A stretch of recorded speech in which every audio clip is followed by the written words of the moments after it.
Ngiyabingelela bazalwane egameni elihle likaKristu Jesu oyinkosi nomsindisi kithi. Amen.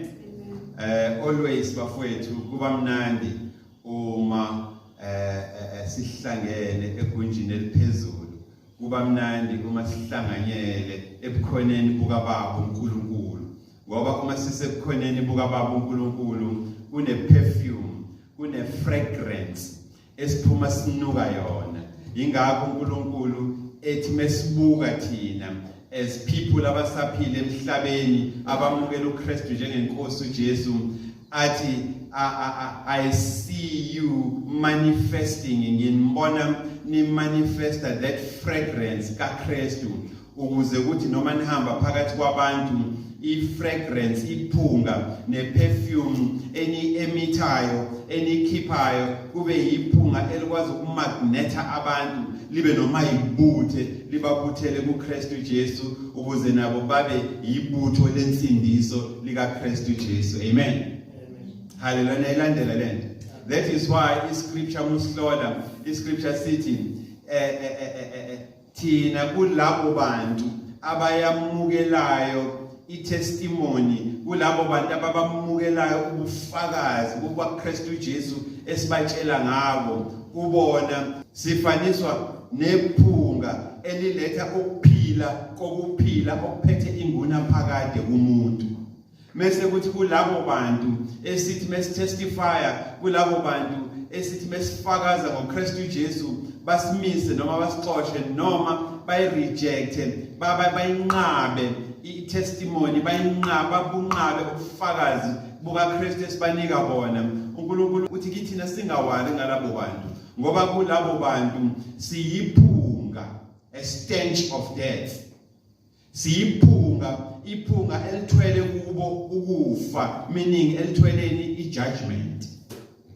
Hallelujah. Amen. So yibo ke bafowethu yithi uma ngijabula kanye nani uma ngimbonga uNkulunkulu ngokuthi summon us into the upper room wherein lapho umoya kaNkulunkulu him the Holy Spirit emanifesta kithina so that siphathi revelation sikwazi ukukhuluma imfihlakalo zombuso wezulu sikhulume imfihlakalo zamaqiniso nensindiso kaNkulunkulu. Lokho kuyokonfirma kuyogcwalisa even kubantu ukuthi indeed leli bandla has been with Christ, leli bandla is with Christ, leli bandla has been at the feet of Christ Jesus, leli bandla lihlezi enyaweni zikaKristu Jesu. Hallelujah. Ngoba konke sikushoyo nesiyikho akubona kwethu but lo osithumileyo. Hallelujah. Ongubaba uNkulunkulu. So sifollowa ke thina ipattern kaKristu Jesu. Amen. Hallelujah. Singelibaleke bafowethu kumbonga uNkulunkulu nge-theme ka-2023 injongo uNkulunkulu asiphe yona for 2023 esisekelwe esisekelo sayo esibekwe phezulu kwencwadi yamahubo Psalm 53 verse 1 la uNkulunkulu ethi kithina ngomoya wakhe isiphukuphuku nesilima kuphela esinquma enhlizweni yaso ukuthi uNkulunkulu akekho. Hallelujah.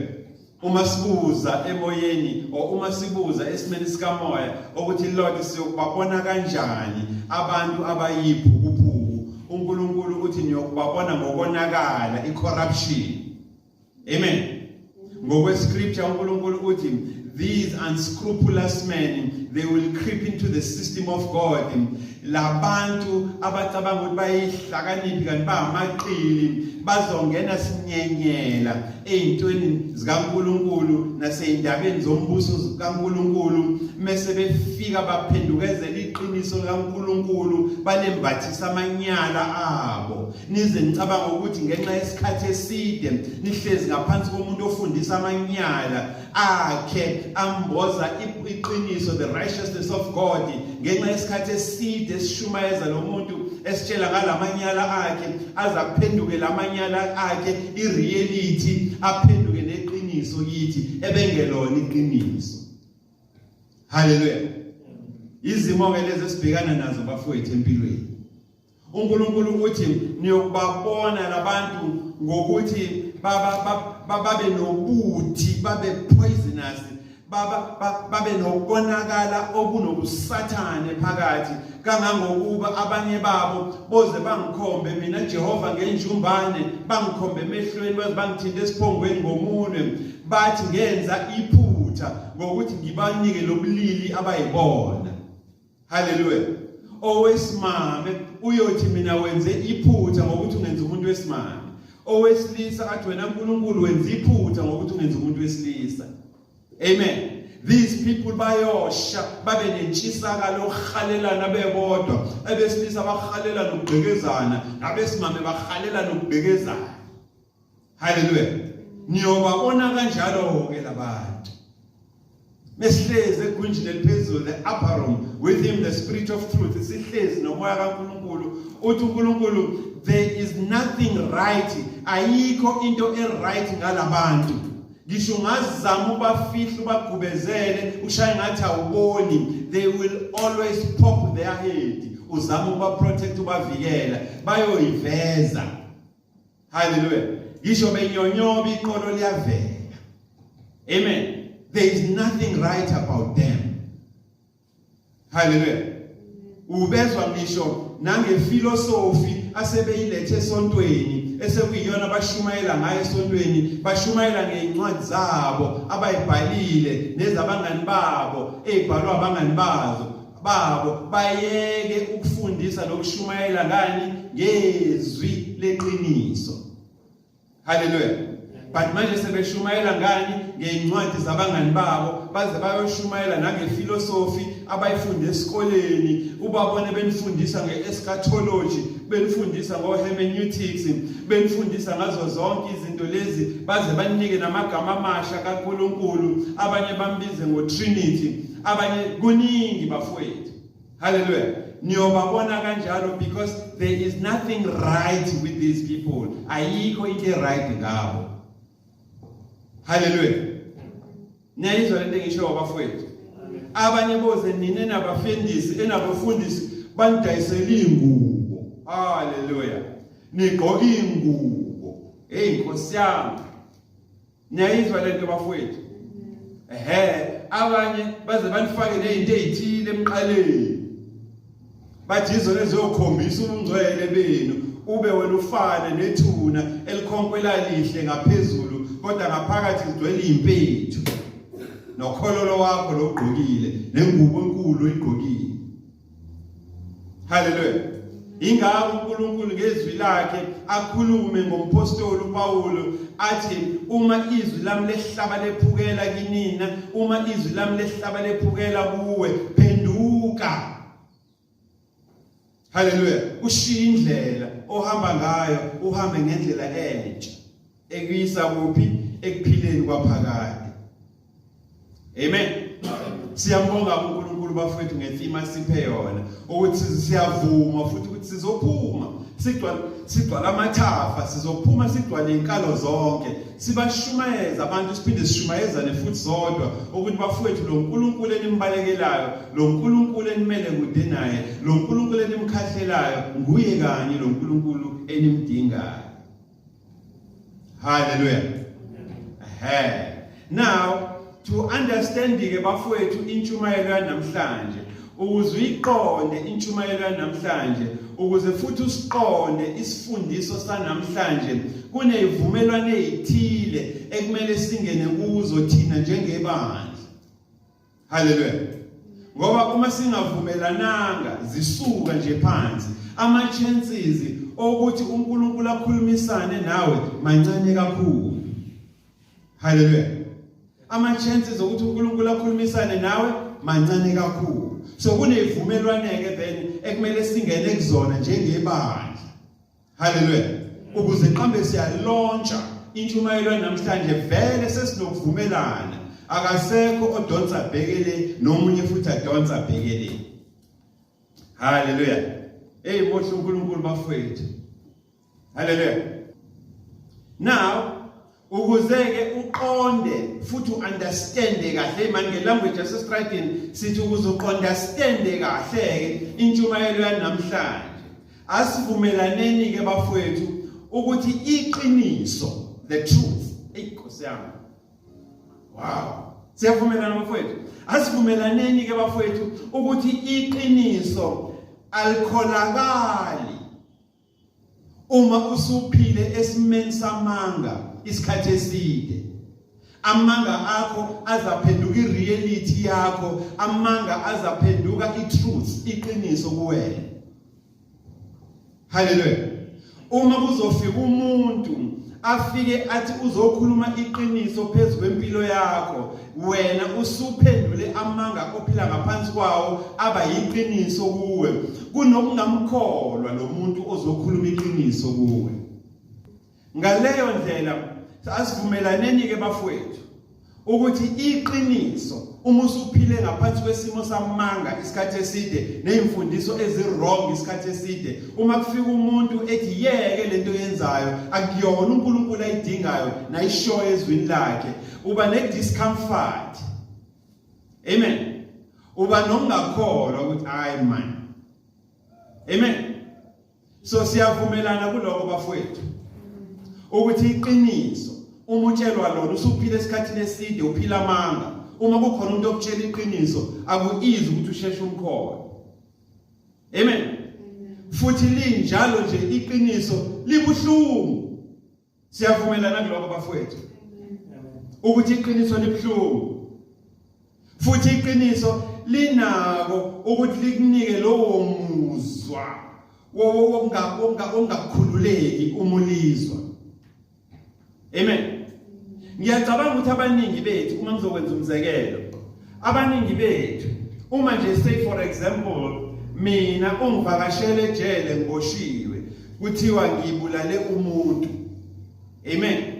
Abaningi benu ngenxa yothando abanalo for mina ngoba ngumngani wenu, abanye ngumfundisi wenu, uma nifika ningivakashele ejele ngibulala umuntu, uma ningibona nikhuluma nami into yokuqala enizoyisho nizothi uyazi Twala mfowethu kubuhlungu ukukubonula, zibikila mkhuba zikhululekile, zihamba estradini zi-free, zibulala abantu, zidayisela izingane zethu ama-drugs, zidlwengula izingane zethu, mase kuthi okuyibona abantu abaqondile abaphila impilo enhle beyibona ababoshiwe. Iyona nkulumo engizoyikhuluma nami mengifica ngisejele leyo. Siyaphikisana kuloko. I-reason ebanga ukuthi nikhulume nami kanjalo yingoba nikhulunyiswa ukuthi niyangazi futhi niyangithanda. Amen. Ukuba ningazi aningithandi benizomkhomba nithi nanguke lo yamfundisi obulala abantu, orape izingane, odlisa abantu upoison, owenza ukuthi nokuthi. Amen. But ngenxa yothando enalo nizofika nisympathize nami ngisephutheni ngingakanitsheli nokuthi mina ngempela njengoba ngila ejele ngeneleni. Amen. La esanctuary siyafundiswa ke bafowethu ukuthi uma ningivakashela ngisejele kuthiwa ngibulala umuntu noma ngenze into ethile errong, umbuzo wokuqala ekumele niwubuze kimina ukuthi ukwenzile lokho noma cha. Hallelujah. Iyona ndlela yokukhombisa umuntu uthando loyo ukuthi siyezwa kuyanda lapha ngaphandle ukuthi ubulala abantu wena, siyezwa kuyanda lapha ngaphandle ukuthi uyi-serial rapist, usuzwe waboshwa ngalento ekhulunywa ngaphandle, ngeke kahle uzufike la ngempela kuphuma iverdict yokuthi wenzile ngempela uyakwenza ithwala lokho. Amen. Uma ubuza umbuzo njenganaloyo ukukhombisa uthando kumuntu, iyona ndlela esifundiswa ngayo thina la esanctuary ukuthi asingambozwa ukuthi siyathandana siyakwazi, asiqonde nje ucash sikubuze ukuthi ngabe ukwenzile yini lokho oboshelwe kona na. Uthwala ngenxa yokusaba ukukhuluma iqiniso nomngani wakho ngenxa yokusaba ukukhuluma iqiniso uzothi mephendula athi bathi ngibulala umuntu. Amen. Mese niyaqala futhi ithi avele nje lamaphoyisa awukho umsebenzi wawo, izinja ayikho nje into eziyenzayo. Amen. Kodwa uma ningithanda nizothi Twala uma bethi ubulala umuntu wena uthini. Amen. Izinto ke lezo bafowethu ezihambisana newisdom nobuhlakani obuza ngokuqala ukusaba bani uNkulunkulu. Le mbuzo ayandele noma ubani, yandele abantu who are fully submitted to the lordship, who are fully submitted to ubukhosi bukaKristu uJesu. Hallelujah. Ake ngiyibeke nje lento noma ngizokufundisa ngayo kakhulu ukuthi abaningi benu uma ngikufica ungakaboshwa ungakabanjwa but kuneruma ekhona la eroundini na kwi-area ukuthi wena uyathakatha. Hallelujah. O wena uwe lo job emzini yabantu ebusuku utshontsha ama-TV utshontshe nezinto zabantu. Amen. Uma ngihlangana nawe ngithi hawu mfowabo baba awusho lento engizwayo iyiqiniso yini, uthi wena yini le, ngithi mina athi umthakathi wena uyantshontsha, ugwaza abantu wena, ubulala abantu, rape abantu, i-serial rapist. Umuntu ngenxa yokungakwazi ukubhekana neqiniso uzothola ukuthi wena okhuluma iqiniso uzokuhlasela, akuhlaselela ukuthi ukhuluma iqiniso naye. Amen. Athi mfowethu ngifika ngihlalele kamnandi ngijabulele. Amen. Uzongibuza lento ngibuza yona, ngenzeni kuwena uzuzobona usuku lami kanje. Amen. Wenzani lo muntu ujikjela kuwena, angazi uzoyibiza ngani lento, ukujijelela a curveball, meaning why umbuza ngeqiniso olizwile ngayo noma ngento oyizwile ngayo iqiniso elikuyena, but akafuni ukuphendula iqiniso, instead uhlasela wena indlela oletha ngayo iqiniso kuye. Amen. Uyakwazi bafowethu uma umzalwane, uyakwazi uma uyisteward, umphathiswa weindaba zombuso kaNkulunkulu zensindiso neqiniso lakhe, ukuthi uhlaselelwe ukuthi wena ukhuluma iqiniso. Baze bakubuza abanye bathi awukodwa usungaze uzosukela sihlalele kamnandi kanje. Uyazi all along sihlalele thina kule nkonzo yethu, asihlushwa imibuzo, asihlushwa ilutho. Manje uzophazamisa ukuthula kwethu esontweni wena ngokuthi uzositshela leqiniso lakho. Amen. So ngaleyo ndlela kufanele wenze njani? Uxolisele ukukhuluma iqiniso. Niyangizwa bafowethu uthini? Niyamuzwa umoya kaNkulunkulu uthini ebandleni?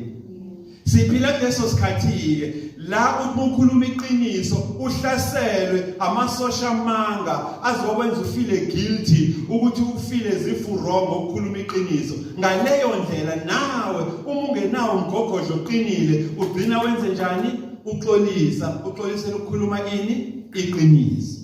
La esanctuary asixolisi besikhuluma iqiniso, instead sikuthumela kuphi embhalweni ukuthi lokho esikushoyo sikuthathephi. Hallelujah. Omunye mumtshela iqiniso neqiniso alaziyo ngaye ukuthi wenza izinto ezithile and lento iyezwakala nasemphakathini, athi mfowethu ngiyabuza ukuthi uthini, angaphika angavumi. Amen. Athi ngiyabuza ukuthi uthini, kodwa indlela ongitshela ngayo lento ongitshela yona angiyithandi. Hallelujah. Ngaleyo ndlela ukuthi sekufuneka wena okhuluma iqiniso, uxolise indlela opresente ngayo iqiniso. Hayi man, niyayizwa lento esisho bafowethu ebandleni, niyayizwa lento esho umoya kaNkulunkulu ebandleni. Umtshela iqiniso umuntu, kodwa umuntu uthini? Uthi angiyithandi indlela ongitshela ngayo iqiniso.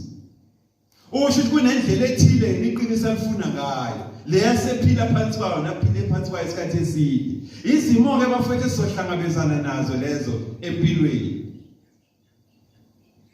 Hallelujah. Omunye athi the timing of your truth. Ubungeke ungeke nje mhlambe sixoxe next year ngalento.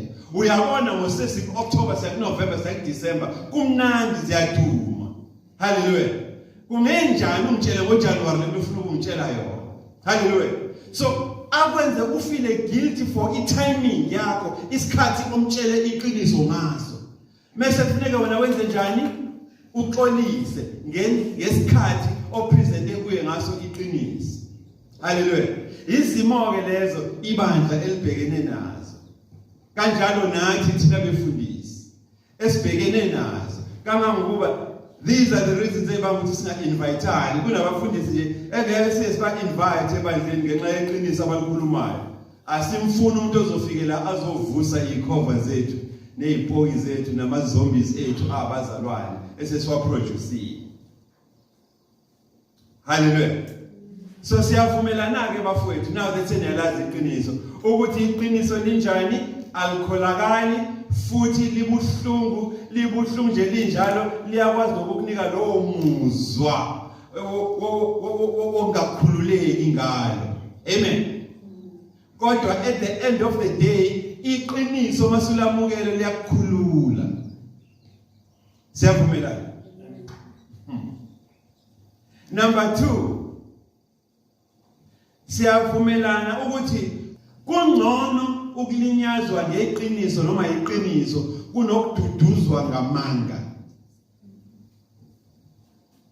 Kungcono, ikuphi okungcono? Ukulinyazwa iqiniso ukuthi utshela ucash iqiniso noma ududuzwe ngamanga. Kungcono ukutshela iqiniso. Ake sihloleke lento esisanda ngisho bafowethu ngoba intshumayelo yethu yanamhlanje sizoyilontsha phezulu kwalesi sivumelwano esesingene kusona. Ngokuthi siye encwadini kabani kaJohn chapter 8. Asiqale ku verse 31 kuye ku 32. Amen. Asiye encwadini kaJohn. Emabhayibhelini esiZulu ithi ngokuka John. John. Hallelujah. John chapter 8. Hallelujah. Awiqale nje lapha ku verse 31 uye ku 32. Khona uJesu wathi kuba Juda. Abasebekholiwe nguye. Uma nimi ezwini lami. Ningabafundi bami isibili. Ningabafundi bami isibili. Yes. Niyakulazi iqiniso. Niyakulazi iqiniso. Neqiniso liyakunikhulula. Neqiniso liyokwenza njani? Kodwa lokhu kuyokwenzeka uma ninjani? Nikholwa. Nikholwa kubani? KuKristu uJesu. Uma ufuna ukuyiunderstanda kahle mthambo kayiqala nalapha ku verse 28. Awiqale lapha ku verse 28 isiza ukuthi ithini? Wayesethi uJesu xa seniphakamisile indodana yomuntu. When you lift up the Son of Man, indodana yomuntu, khona ke nizakwazi ukuthi nginguye nokuthi angenzi lutho ngokwami. Yayibona lento. Uma ningiphakamisa mina njengoKristu Jesu ningenza inhloko yebandla, ningenza futhi nenhloko yempilo yenu nempilo yemindeni yenu. Yini ezokwenzeka? Niyakwazi ukuthi nginguye nokuthi angenzi. Niyakwazi ukuthi nginguye. Amen. Kodwa ngenxa ukuthi siattendile ku Sunday school thina la eSanctuary asale sesiqedela ke lesi statement niyokwazi ukuthi nginguye enginguye. Okay? Kodwa ngikhuluma lokhu njengoba ubaba engifundisile. Okunye niyokwazi ngami ukuthi ayikho into engizenzela yona ngokwami. Konke engikwenzayo yilokhu engibone ubaba ekwenza. Engikukhulumayo yilokho engizwe ubaba ekukhuluma. Akukho kuvela kimi, konke kuvela kubani? Kubaba. Ongithumeleyo unami. Okuyena ubaba ongithumile kinina. Akangishiyanga ngedwa.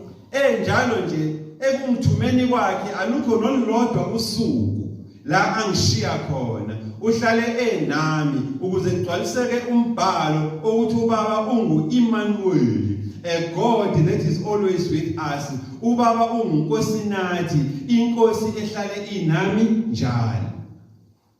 Amen. Niyayizwa bafowethu le. Ngakho ke kunomyalezo ke uma senilmukele iqiniso lokuthi mina nginguye enginguye. Kuneqiniso ekunento ekufanele niyenze. Amen. Uma senamukele lenhlobo yeqiniso, niyawulingisa unkosikazi waseSamaria. Angeke nithule, akumele nithule. Amen. Now, uEsther ke bafowethu incwadi kaEsther ibeka kahle lento yokuthi kungani kumele singathuli ngokuthi siye lapha encwadini kaEsther chapter 4 bese sifunda uverse 14 ozosinika ireason, ozosinika imigomo nezibopho zokuthi kungani uma siphethe lenhlobo yeqiniso ephikwa abantu, lenhlobo yeqiniso esihlaselwayo uma sikhuluma, lenhlobo yeqiniso efune sixolise uma sikhuluma, kungani kumele singathuli uma siphethe yona, ngoba kunengozi ekuthuleni kwethu. Hallelujah. Ngizocela ke bafethu sifunde lapha encwadini kaEsther, siye lapha ku chapter 4 bese sifunda uverse 14 ozosinika ke the reasons, izathu okumele kungazo kungani kumele singathuli. Hallelujah. Awufunde lapha ku verse 14. Esther chapter 4 verse 14. Hallelujah. Ngokuba uma uthula nokuthula lalela, ngokuba ke masanctuary amahle, ngokuba ke bazalwana bahle nengibathandayo kuKristu Jesu, uma nithula nokuthula, uma nithula nokuthula ningasho lutho ngalesi sikhathi ukuthi menikhuluma ngase iqiniso lihlasele. Ukukhululwa nokuphulwa kwabaJuda kuyakuvela kwenye indawo. Uma nithula ke ningakhulumi nisaba ukuthi nizohlaselwa ngokukhuluma iqiniso nize niphoqelelwe ukuthi nixolise. Yazini ukuthi ingozi ila, abantu ngeke baze basindiswe endleleni abakuzo nasempilweni yabo. Amen. Imibuso ngeke ize isindiswe, nations, amazwe ngeke aze asindiswe ngenxa nje yokuthi nina nithule. Amen. Umphakathi eniphila kuwo ngeke nawo uzusindiswe ngenxa yokuthula kwenu. Qhubeka silalela ukuthi uthini uEsther, ingozi. Wena nendlu kayihlo nibhubhe. Kangangokuba even wena bobusunikwe isambulo semfihlakalo yensindiso neqiniso, nawe ngokuthula kwakho nendlu kayihlo, nansi ingozi phezukwenu, nizobhubha. Ngoba uNkulunkulu mehlisa ulaka lakhe kule ndawo enithule kuyona, nani ulaka lakhe lizonithola ngenxa yokuthula kwenu. Niyayizwa lento? Ngeke uNkulunkulu athi mama uNgcobo wena nomndeni wakho phumani la ngoba ntambama namhlanje ngiyayibhubhisa le ndawo, kodwa ngenxa yokuthula kwakho mama uNgcobo emphakathini ophila kuwona, uNkulunkulu ngeke asakwazi ukukhuluma nawe njengomprofeti wakhe, but usezovela ehlisa ulaka lakhe. Hallelujah. Zishe kuthiwa ngezwi esihle kanjani, zife ngamvunye. Hallelujah. Niyayibona ke bafowethu ingozi. Ingakho benijabula bafowethu ukuthi while umoya oyingcwele engishaya ngamasamaniso ngibizela kwi-upper room ukuthi ngiyoma ngime for and on behalf nginimele as God Sanctuary Family Church, uNkulunkulu angibeke kuyo ukuthi ngiveze lezi imfihlakalo nezambulo uNkulunkulu asinikile njengebandla. Amen. Uthi uNkulunkulu kithina ke njengebandla asingathuli but asiphume esigcwala amathafa abafowethu sibatshela abantu ngeqiniso likaNkulunkulu ukuthi bayalihlasela noma balihlaseli, akuyona indaba yethu leyo but indaba kamuntu noNkulunkulu wakhe. Hallelujah. Siyezwana? Ngiyambonga uJehova ngani. Now manje ke bafowethu njengoba sesivumelana, hallelujah, ngokuthi imfundiso zonke sizenzayo nezinkulumo esizozathula kubantu ngeindaba zombuso kaNkulunkulu kumele zakhelwe phezu kweqiniso. Amen. Namhlanje ke njengengxenye yenjongo kaNkulunkulu ka2023, njengengxenye ye-theme ka2023 uNkulunkulu asiphe yona, namhlanje into esizoyenza njengebandla sizohlaziya siqaqe mase senze njani, mase siphendula sithi answer. Understand abafowethu? Inkosi yami. Sizokwenza njani? Sizohlaziya bese siphendula umbuzo othi kungani ngidinga insindiso? Kungani wena udinga insindiso? Kungani thina sidinga insindiso? Amen.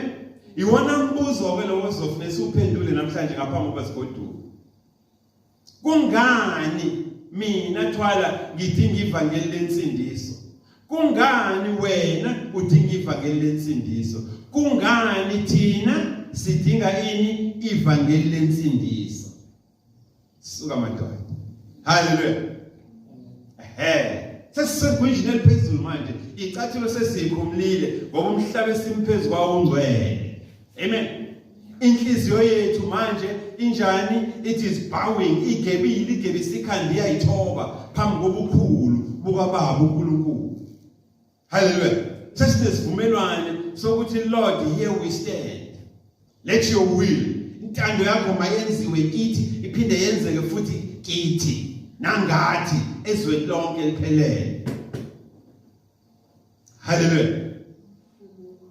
Kungani idinga insindiso? Kungani wena udinga insindiso? Kungani thina sidinga insindiso? Amen. Now, ukusiza ke bafowethu ukuthi sihlaziye, ukusiza futhi ukuthi siqaqe le ndaba mase siveze isambulo, irevelation kaNkulunkulu, uNkulunkulu ahlose ngayo ukuthi sifunde, ahlose ngayo ukuthi sigoduke siphethe ukuze sikhule bafowethu ekumazini uNkulunkulu, siphinde sikhule futhi naseqinisweni lakhe. Nkosi yami, him the Holy Spirit, umoya ingcwele. Hallelujah. uNkulunkulu ngumoya, John 4:24. Hlobo kamoya uNkulunkulu ayiwona ungumoya oyingcwele. Now him the Holy Spirit, umoya kaNkulunkulu usithumele ke bafowethu, usithumele kuphi? Usithumele encwadini yaseRoma lapho ezosivezela khona futhi aphinda sambulele ngokulunga kokukholwa nokulunga kokholo, the righteousness of faith. Hallelujah. Niyangizwa bafowethu ukuthi uNkulunkulu uthini? By his spirit, ngomoya wakhe uNkulunkulu, ukuze asambulele lokho ahlose naplane ukuthi sigoduke nabo namhlanje sikufumbethe, siqonda kahle ukuze sikhule eqinisweni lakhe nasekumazini. uNkulunkulu ke usithumileke wasisa encwadini yabaseRoma la efuna ukusivezela khona aphinda sambulele ngani? Ngokulunga kokukholwa nangokulunga kokholo. Hallelujah. Ungasho ke nawe uyifakele kwakho uthi nangokulunga kokholwayo. Hallelujah. Esasebenza manje. Hey, glory to Jesus. The righteousness of faith. Amen. Bafowethu, konke esikufundisayo nesambulelo kona sikuthola kuphi? Ezwini lika Baba uNkulunkulu. Amen. Ukulunga kokukholwa uNkulunkulu ukhuluma ngabo kuphi? Ezwini lakhe, the righteousness of faith. Na umbuzo ofikayo ke ekhandeni lakho ukuthi Pastor Twala siyabuzwa ukuthi while you represented us ngekhathi usimele egwinjini eliphezulu in the upper room uhlezi naye umoya oyingcwele, sitsheleke baba ukuthi kuyini ukulunga kokukholwa, kuyini ukulunga kokholo, kuyini ukulunga kokholwayo. Sitshele, iyiphi imbewu ukulunga kokholo, iyiphi imbewu ukulunga kokukholwa, iyiphi imbewu ukulunga kokholwayo, iyiphi imbewu the righteousness of faith okumele kuyitshale kithina nasempilweni zethu. Hlobo nembewu efuneke imile kithi ikhombise ukuthi ukulunga kokholwa kusifundisile ukuthi sibe ngabazalwana abanjani. Hallelujah. Nkosi yami. Niyamuzwa uNkulunkulu uthini ebandleni? Amen. Uyayibuza uthi bakuthwala kubiza ukuthi ngenzeni ukulunga kokukholwa. Kubiza ukuthi ngenzeni ukulunga kokholo. Kubiza ukuthi ngenzeni ukulunga kokholwayo. The righteousness of faith. Ngenzeni, kufuneka ngenzeni. Yes, ngumzalwane, sengibomzalwane for the past 15 to 20 years.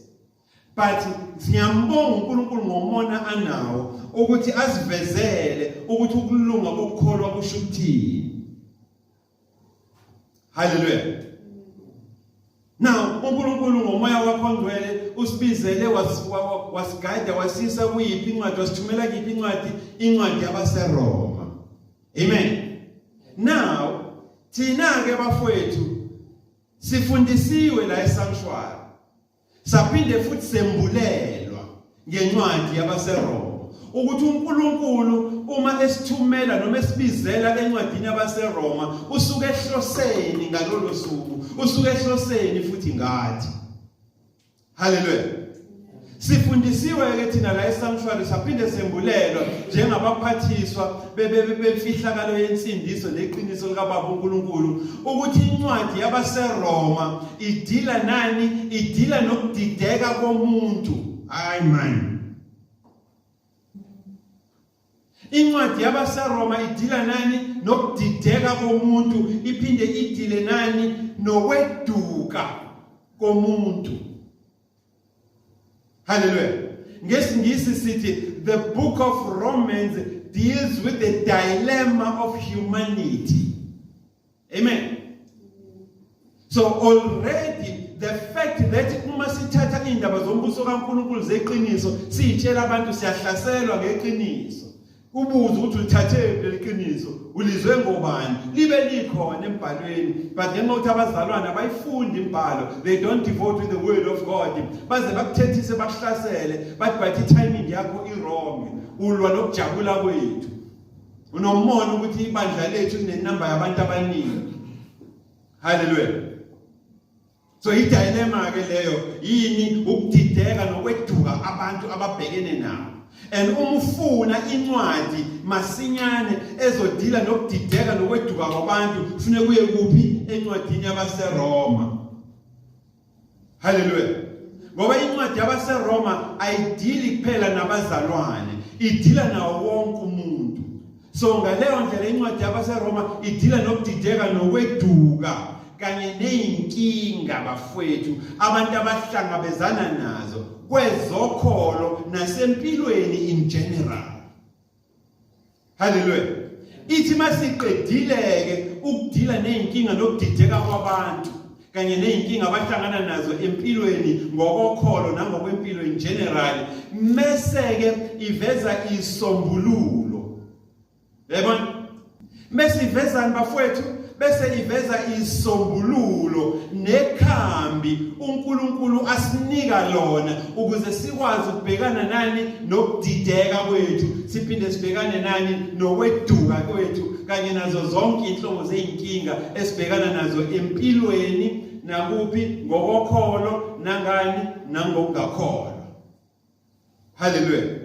So the book of Romans, keep this at the back of your mind. Ukuze nangelinye ilanga uma kukhona indawo ovakashe kuyona ufica kufundwa incwadi yabaseRoma, ngisho bangakutshela ukuthi kufundwe yiphi chapter, uyothi musukuma uzobuzwa laba abakhuluma phambi kwakho ukuthi le ncwadi efundwe yabaseRoma idila nani? Nokudideka kwabantu. Iphinde idile nani? Nokweduka kwabantu. Mesidila nani? Neyinkinga abantu abahlangabezana nazo empilweni in general nasekukholweni. And ayigcini ngokuthi yenze lokho, iya ofarisha ke iveze isombululo. Hallelujah. Iphinde iveze nani? Namakhambi uNkulunkulu awanika abantu ukuze badile nalokudideka ababhekene nabo. Amen. So akudingi nokuthi uzutshelwe ke ukuthi bekuvulwe yiphi chapter. Ngoba uzoyizwela nje. Hallelujah. But abanye bayokufundela ke bathi hayi besivula incwadi yabaseRoma ku chapter bani. Vele wena uphuma esanctuary. Hallelujah. Muphuma esanctuary kuthiwa kuvula incwadi yabaseRoma, you know what to say. Hallelujah. Muphuma esanctuary kuvula incwadi yamaHebheru, you know what to say. Ngoba incwadi yamaHebheru idila nani ne Christian duty. You understand that? Idila nani nemsebenzi uNkulunkulu ayilindele kuwe ukuthi uyenze njengomzalwane. Amen. And leyo msebenzi uNkulunkulu ayilindele kuwena ukuthi uyenze njengomzalwane ikhamba kwi-doctrine yabazalwane. Ukusho ukuthi kumele ube umzalwane ofundisekile ngezinto zikaNkulunkulu. Hallelujah.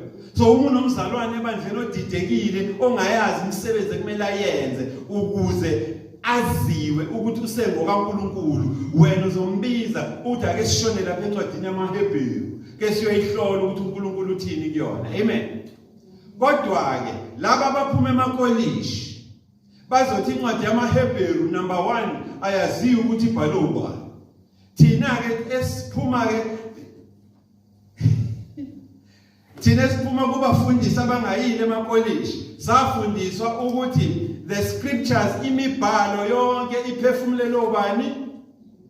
uNkulunkulu. Ukhulumani bafowethu manivumelani nalento meningakholwa siqoqe sihambe. Hallelujah. Imibhalo yonke iphefumulele obani? uNkulunkulu. All scriptures are inspired by uNkulunkulu, and uNkulunkulu yena waphefumulele. Mase uzoqhamuka wena ne-education yakho uthi le ncwadi akwaziyo ukuthi ibhalwe ubani, thina sosukuma siphakamisa izandla sihlala phansi. Hallelujah. Le ncwadi ongayazi wena thina siyayazi iphefumulele obani?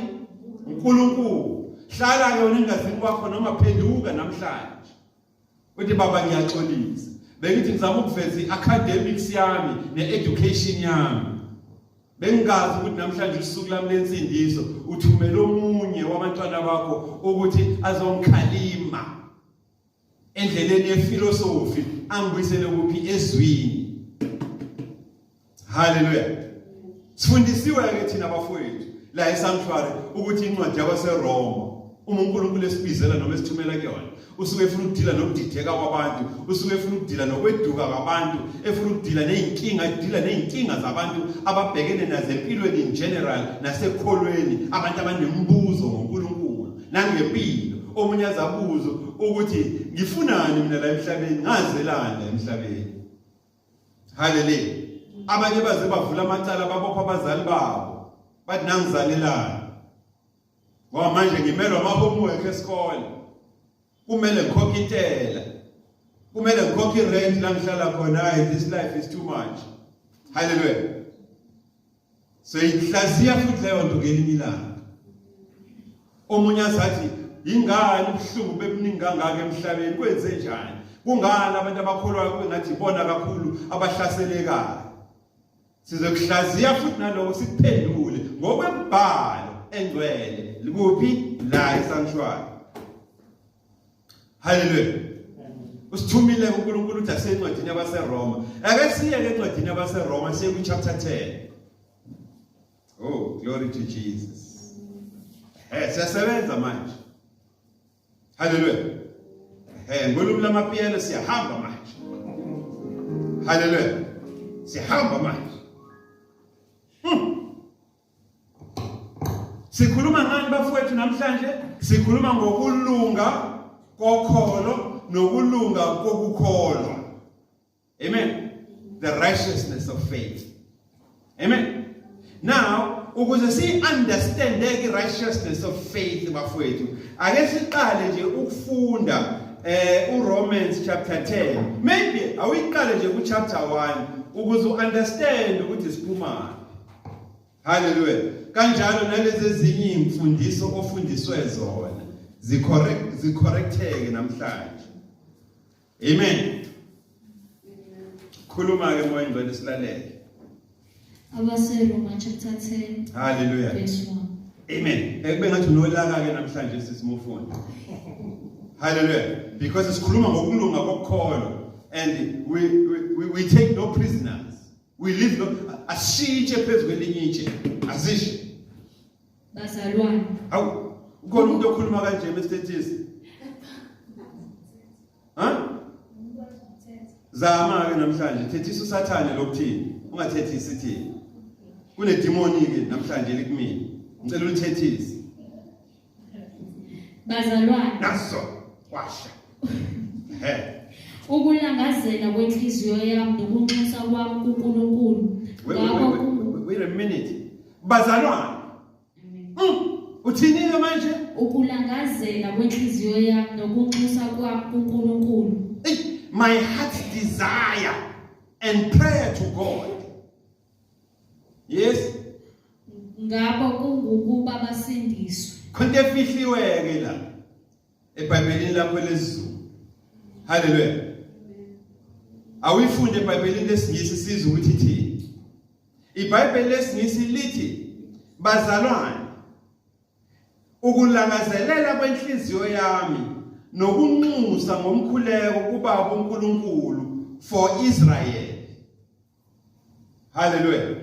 Ngoba abaningi benu nafundiswa ukuthi uIsrayeli labantu ethu Israel abahlala ezweni elakhiwa ngo1948 labo bantu akudingi ukuthi baze bakholwe ngoba bayongena embusweni kaNkulunkulu begijima. Hallelujah. Namhlanje lithini iBhayibheli lesingisi okuyibona abalibhala bakhohlwa ukuthi nathi siyosifunda isingisi ngelinye ilanga. Awulifundi ukuthi lithini?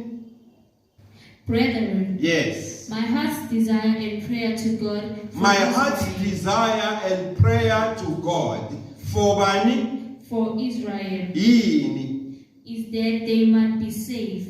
Ngiyangazi noma nizwe kahle indlela. Bazalwane, umkhuleko wami nokunxusa kwami kuBaba uNkulunkulu ngoIsrael.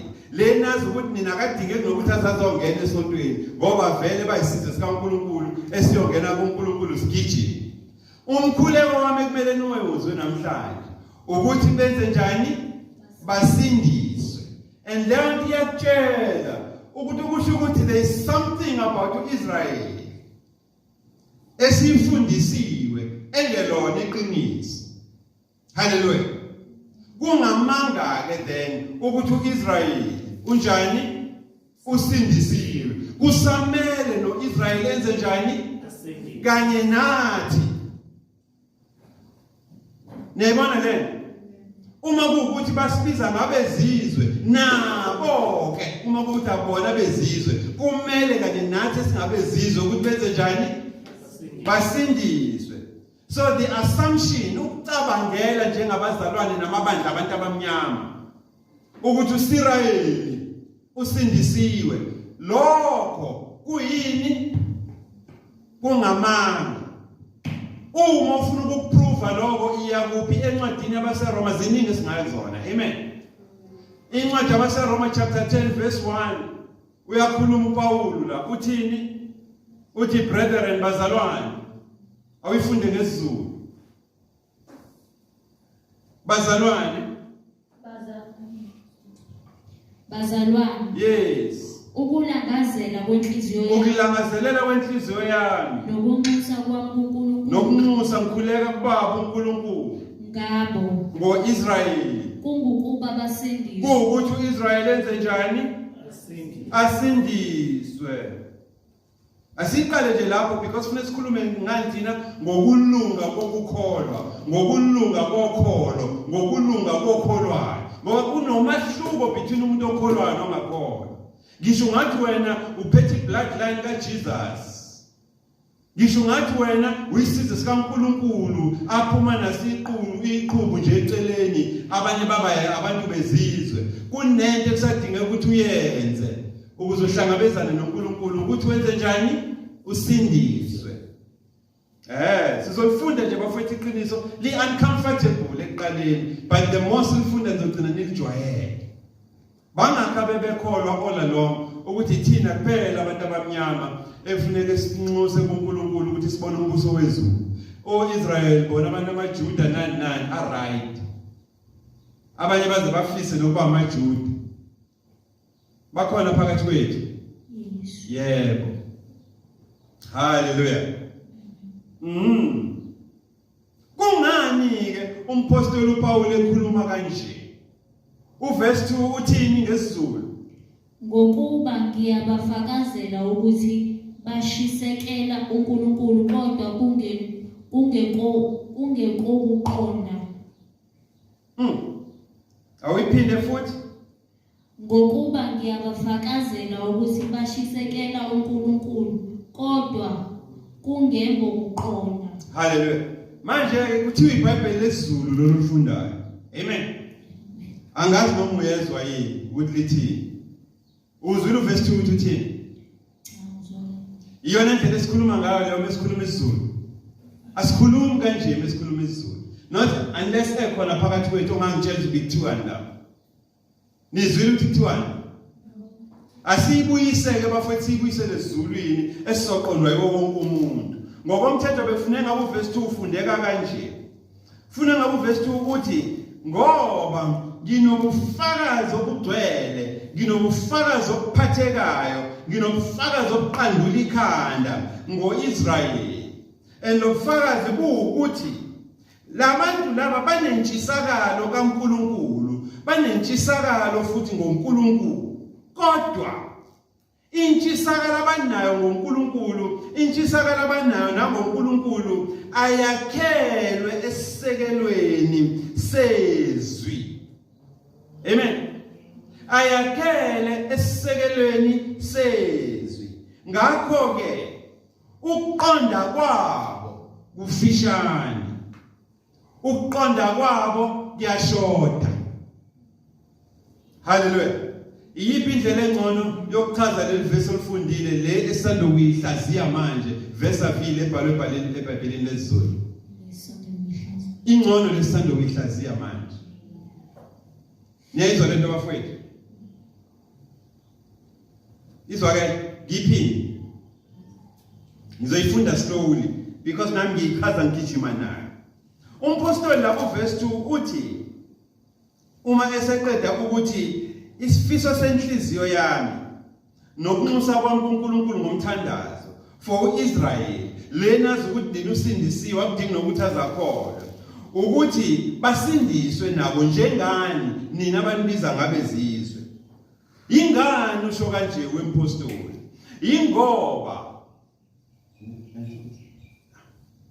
Ingani usho kanje wempostoli?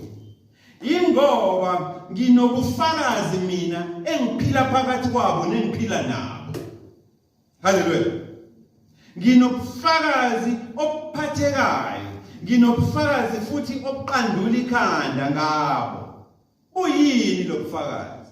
Lo bufakazi buukuthi yes, uIsrayeli unentshisakalo kaNkulunkulu futhi unentshisakalo ngoNkulunkulu. Kodwa le ntshisakalo abanayo ayakhelwe esisekelweni sezwi.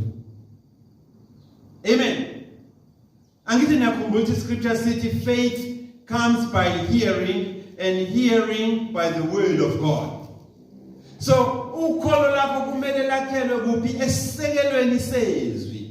But lo Israel lo onentshisakalo kaNkulunkulu nangoNkulunkulu, yonke le ntshisakalo abanayo ayakhelwe esisekelweni sezwi. Ngakho ke uma izwi lishoda entshisakaleni kaIsrael ngoNkulunkulu nangoNkulunkulu, okusho ukuthi le ntshisakalo yabo iyizeleze, iyashoda futhi imfishane. Hallelujah. Okusho ukuthi wena ontshisakalo yakhe yakhele esisekelweni sezwi likaNkulunkulu noma amukele uKristu njengenkosi nomsindisi, usumovertake ngamakhilomitha uIsrael. Hallelujah. Sekumele uIsrael mefuna ukwazi ngeindaba zombuso kaNkulunkulu akhulume nobani? Nawe. Ngoba isekelo sentshisakalo yakhe asakhelwe phezukwani? Kwezwi. Hallelujah. Kuthini kuverse 3 ngesizulu? Ngokuba bengakwazi ukulunga kukaNkulunkulu. Ololo. Befuna uIsrayeli yini angayazi ukulunga kukaNkulunkulu. Wow. Benzani uma be operate ekungamazini uNkulunkulu nokulunga kwakhe? Yini abayenzayo? Befuna ukumisa okwabo abakuthobelanga ukulunga. Right? bafuna ukuyimisela kwabo, meaning they are developing their own philosophy. Bazakhela awabo ama-philosophy, abanye baze bayibhalele eyabo imbhalo eyakhelwe esisekelweni semfundo yabo. Hawu Nkosi yami, bazakhela okwabo ini ukulunga. Yini abangayenzanga bafuna ukumisa okwabo. Yes. Bangakuthobelanga ukulunga kwabo. Abakuthobelanga ukulunga kukabani? KukaNkulunkulu. Sibabona kanjani-ke abantu abazakhela okwabo ukulunga nabangakuthobeli ukulunga kukaNkulunkulu? Ubabona kwasha. Hallelujah.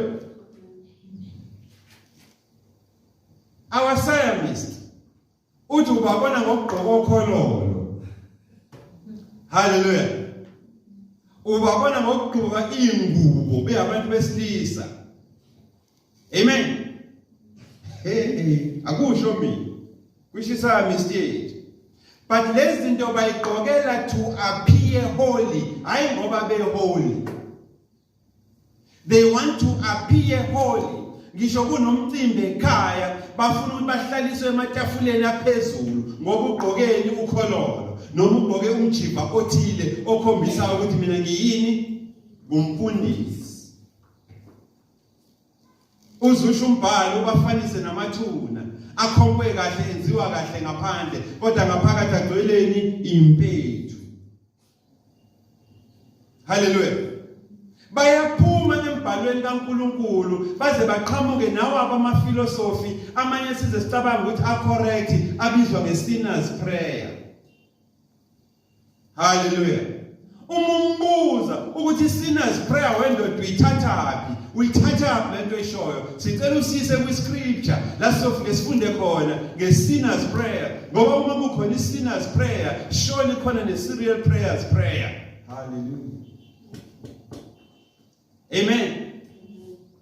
Ngani bazakhela inhlobo yabo yokulunga and bayipractice lento iziphenduka ireality kuyo ukubona mase iba iqiniso kubani? Kubona.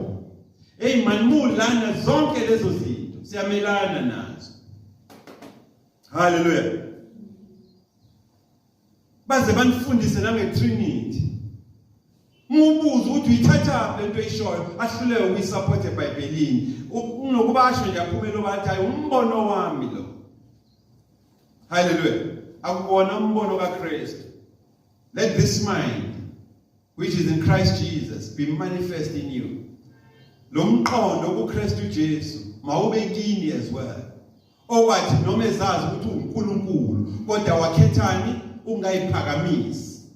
Instead abe yini? Isebenzi, a servant, all the way up to the death by crucifixion ngesiphambano. Hallelujah. And labantu laba bayithobike bafowethu ekulungeni kaNkulunkulu. Amen. Abayithobi. Abanye babo baze babizwe ngama prosperity teachers. Hallelujah. And ngeke umuzwe teacher nge-repentance, ukuphenduka. But i-prosperity aya ngamana isenge iwallet yakho uzwanga empty. Uma ungayiphethe imali athi pledge. Uma uthi hayi ngiphethe ikhadi lasebank athi nanku machine swiper. Ngoba ngeke uphume hey man, ufuna ukuphuma empty la. Hallelujah. This person suka madoda. Hallelujah. Niyayizwa bafowethu lento. Ngiyacabanga ukuthi kunesizathu why uNkulunkulu athi ake sithi ukudipha kancane kule area before siyongena deep futhi kuphi ekulungeni kokuKholwa, ekulungeni kwekholo, nasekulungeni kokholo, the righteousness of faith. Hallelujah. Na uNkulunkulu uthi ke mina masamshwara amahle, nina bazalwane emaKristu amahle, kunendlela ethile efuneke nifundiswe yona. Ezontshela about the pros and the cons, ezontshela ngama do's and don'ts, izinto ekumele kuzenze nezinto ekumele ningazenzi. Uverse 6 nje awuthinte before sikhulume ngawo next week. Uthini uverse 6? kepha ukulunga okuvela ngokukholwa kusho ukuthi lalela kepha ukulunga okuvela ngokukholwa, meaning ukulunga kokukholwa. And uma lokulunga sekukuwe wena uyini uyikholwa. So ukulunga kokuKholwa nokulunga kokukholwa nokulunga kokukholwayo. Kuthi ungasho enhliziyweni yakho wait a minute. Awuphinde uverse 6. kepha ukulunga okuvela ngokukholwa kusho ukuthi Lalela sizoyishiya la namhlanje. Ukuthi ukulunga kokukholwa nokulunga kokukholwayo nokulunga kokukholwa kunendlela ethile okuyitshala empilweni yakho okumele ukhulume ngayo ufakaze futhi ngakhona. Hallelujah. Now iyona nto ezofuneka uyihlafune kuwedwa throughout the whole week ukuthi njengoba sibizelwe ukukhulumeni iqiniso sizothi mesilikhuluma leqiniso sihlasele sibuze ukuthi yini silwe nenjabulo yabo bebeyiphilela kamnandi egazini nasemangeni abo. Kungani sizobatshela lento esibatshela yona sizwe ngobani. I-timing yethu yindaba ibe manje, yindaba singayidelay. Hallelujah. Sisazohlaselwa-ke ngaloko. Kodwa lokho yazini kusukela namhlanje ukuthi akulishintshi ubuqiniso beqiniso. Kumele sime eqinisweni. Hallelujah. And uma sima eqinisweni saya kuphi? Saya kuJohane incwadi kaJohane chapter 8. Hallelujah. Saphinde sayivuma incwadi kaJohane chapter 8 ukuthi kunezinto ekumele singathuli ukuzenza esesambulelwe kuzona encwadini kaEsther chapter 4 verse 14. Amen. Ukuthi ukuthula kwethu kunengozi uma sithula. Amen. Singalithathi ivangeli kaKristu Jesu ukuthi lifinyelele kubantu nasekujuleni komhlaba. Ngoba uNkulunkulu mededela ulaka lakhe nathi futhi luzosisokozela. Hallelujah. Sasesibuza ukuthi senze njani ke Jehova ngokwezilo wakhe uma sibhekene nezimo njenganalezi. Wathi uNkulunkulu ngizonithumela ke manje ukuthi niye encwadini yabaseRoma ngoba kunemfihlakalo neqiniso engifuna niphume niliphethe. Hallelujah. Kunento engifuna niphume nifundile namhlanje ngeqiniso.